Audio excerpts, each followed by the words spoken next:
আসসালামু আলাইকুম রহমতুল্লাহি অবরকাতুহ। সম্মানিত দর্শক, বাংলাদেশে আমেরিকার নতুন রাষ্ট্রদূত জানুয়ারি মাসে 12 তারিখে সন্ধ্যাবেলায় তিনি কাজে যোগ দিয়েছেন। তিনি বাংলাদেশ হওয়ার পরে যে রাষ্ট্রদূত হলেন, ক্রমানুসারে তার অবস্থান 18তম। তো ব্রেন্ট ক্রিস্টেন সেন, আবার বলি ব্রেন্ট ক্রিস্টেন সেন, নামটা অনেক সুন্দর না? পিটার হাসের চেয়েও মানে স্ট্রং। ব্রেন্ট মানে একটা এক ধরনের দৃঢ়তা আছে। ক্রিস্টেন সেন, সয়কারে সে না, ক্রিস্টেন সেন মানে নামেই অনেক কিছু বুঝিয়ে দেয়। যারা তাকে চিনেন, ঘনিষ্ঠভাবে চিনেন, যখন তিনি 2019 সন থেকে 21 সন, প্রায় 3 বছর বাংলাদেশে এর আগে কাজ করে গেছেন।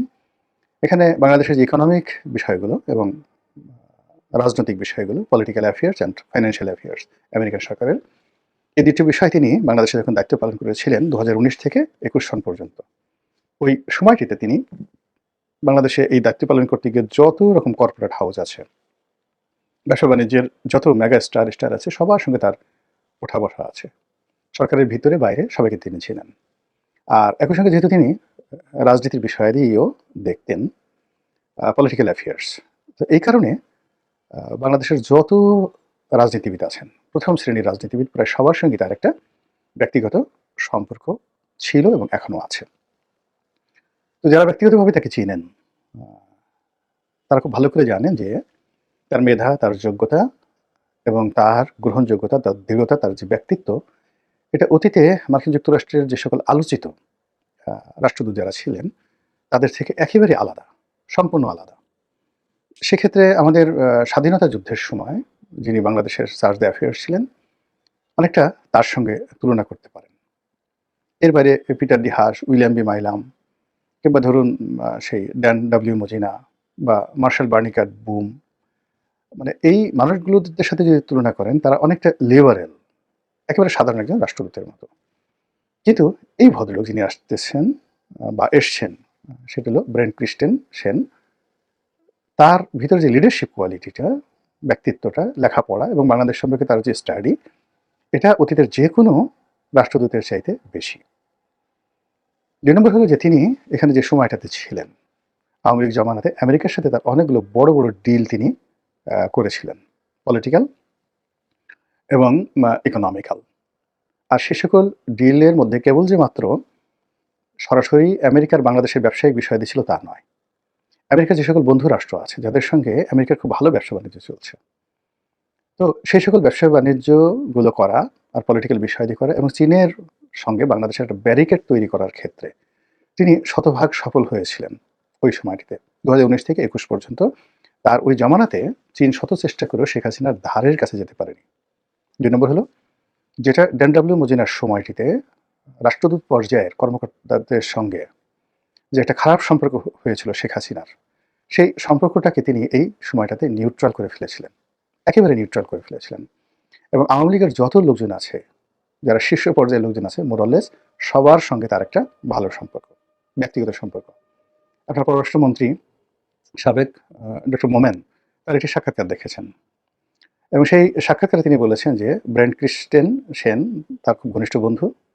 তার সঙ্গে তার পৈতৃক বাড়িতে, মানে সিলেটের গ্রামের বাড়িতে তিনি বেড়াতে গেছেন যখন তিনি বাংলাদেশে দায়িত্বরত ছিলেন। এভাবে বহু মানুষের সঙ্গে তার সম্পর্ক আছে। তো এখন এই যে তার যে আগমন, সেই আগমনে এত আলোচনা হচ্ছে কেন? প্রথম আলোচনা হচ্ছে যে মার্কিন যুক্তরাষ্ট্রের যে সরকার পরিবর্তন হয়েছে, ডোনাল্ড ট্রাম্প, তো সেই ডোনাল্ড ট্রাম্প বাংলাদেশের ব্যাপারে আসলে কী ধরনের তার পররাষ্ট্রনীতি হবে, কী ধরনের সিদ্ধান্ত হবে, এটা রিপ্রেজেন্ট করার মতো রাষ্ট্রদূত তিনি খুঁজছিলেন। এবং আপনারা জানেন যে আমেরিকাতে এই রাষ্ট্রদূত পর্যায়ের লোকগুলো 100% পলিটিক্যাল হয়। আগে যারা ছিলেন জো বাইডেনের জামানাতে পিটার ডি হাস, তিনি তার সরকারকে রিপ্রেজেন্ট করতেন। তো ফলে ওরকম মনের মতো রাষ্ট্রদূত না পাওয়ার কারণে এই গত সেই ডোনাল্ড ট্রাম্প আসার পরে যে সুদীর্ঘ সময় এখানে ভারপ্রাপ্ত রাষ্ট্রদূত দিয়ে চালানো হয়েছে, চার্জ দ্য অ্যাফেয়ার্স, তাদেরকে দিয়ে চালানো হয়েছে। তো ফলে আমরা মার্কিন নীতি, আমেরিকা যে এই মুহূর্তে ডক্টর ইউনূস সম্পর্কে কী চিন্তা করে, বিএনপি সম্পর্কে কী চিন্তা করে, তারেক রহমান সাহেব সম্পর্কে ডোনাল্ড ট্রাম্পের ধারণা কী, বা শেখ হাসিনা সম্পর্কে ডোনাল্ড ট্রাম্প কী চান, এই কাজের যে একটা বাস্তব প্রতিফলন, এই প্রতিফলনটি আমরা এই গত 17 মাসে দেখতে পাইনি। এমনকি mister Donald Trump doctor Mohammad ইউনূসকে কতটুকু ভালোবাসেন, কতটুকু ঘৃণা করেন, কতটুকু আপহোল্ড করবেন, বা তার পেছনে কতটুকু লাগবেন, এই কাজটি যিনি on behalf of Donald Trump যিনি করবেন, তিনি এই ব্রেন্ট ক্রিস্টেনসেন। এই কারণে তাকে নিয়ে খুব আলোচনা হচ্ছে, ভীষণ রকম আলোচনা হচ্ছে। আর এই কাজটি করার জন্য তার যে এই মুহূর্তে তার হ্যান্ডসকে যেভাবে শক্তিশালী করা হয়েছে, আগে পিটার ডি হাসের জমানাতে বা জো বাইডেনের জমানাতে ঢাকার মার্কিন রাষ্ট্রদূত একেবারে সরাসরি তাকে রিপোর্ট করতে হতো সেই ডুয়েল ওয়েতে, প্রথমত দিল্লির কাছে।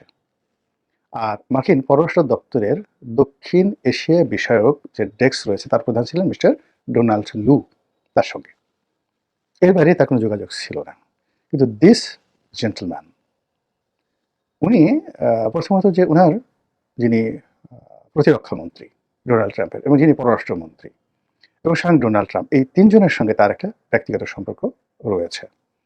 আর বাংলাদেশের যে প্রেক্ষাপট, বিভিন্ন কারণে এই তিনজন গুরুত্বপূর্ণ ব্যক্তি, অর্থাৎ মার্কিন ভাইস প্রেসিডেন্ট, মার্কিন প্রেসিডেন্ট, মার্কিন পররাষ্ট্রমন্ত্রী, এই তিনজন গুরুত্বপূর্ণ ব্যক্তি বিভিন্ন কারণে ব্যক্তিগতভাবে ইন্টারেস্টেড, ইনভলভ।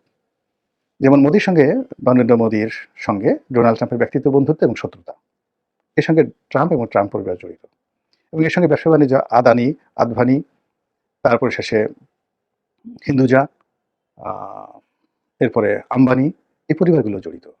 এবং এরা এখন মার্কিন সরকারের পক্ষে কাজ করছে, মানে ব্যবসায়িক গ্রুপগুলো কাজ করছে এবং নরেন্দ্র মোদীর বিরুদ্ধে কাজ করছে। অবাক করা বিষয় যে আদানিকে তিনি তুলেছেন, তারা এখন মার্কিন সরকারের পক্ষে কাজ করছে। এই বিষয়গুলো সরাসরি ডোনাল্ড ট্রাম্প নিজে হ্যান্ডেল করছেন।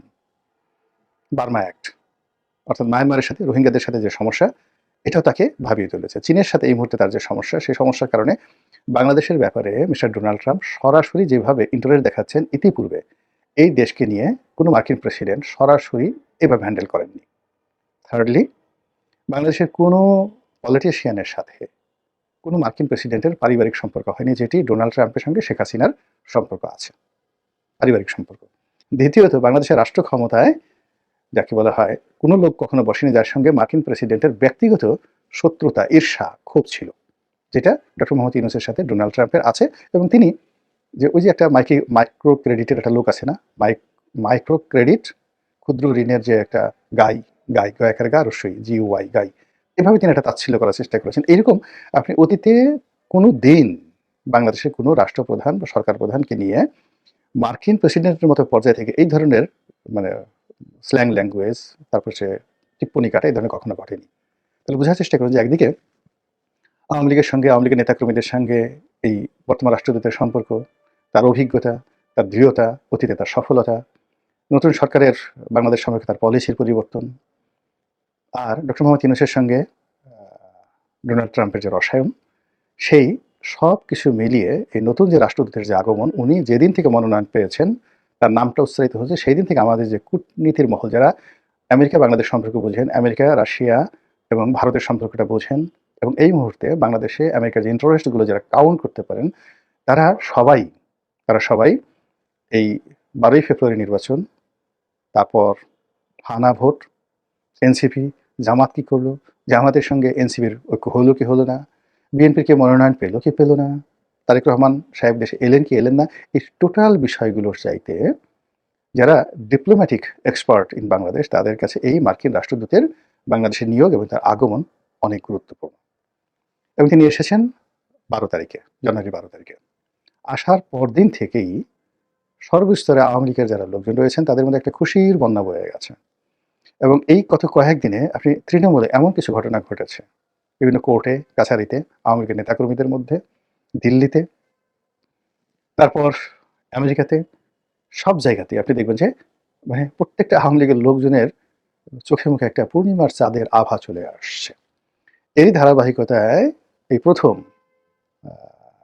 ডক্টর মোমেন, তিনি পাবলিকলি একটা সাক্ষাৎকার দিলেন, এবং তার সেই সাক্ষাৎকারের প্রতিটি শব্দ, প্রতিটি বাক্য, এটা রীতিমতো ভাইরাল হয়ে কোটি কোটি মানুষের মধ্যে রীতিমতো চমক তৈরি করে ফেলেছে।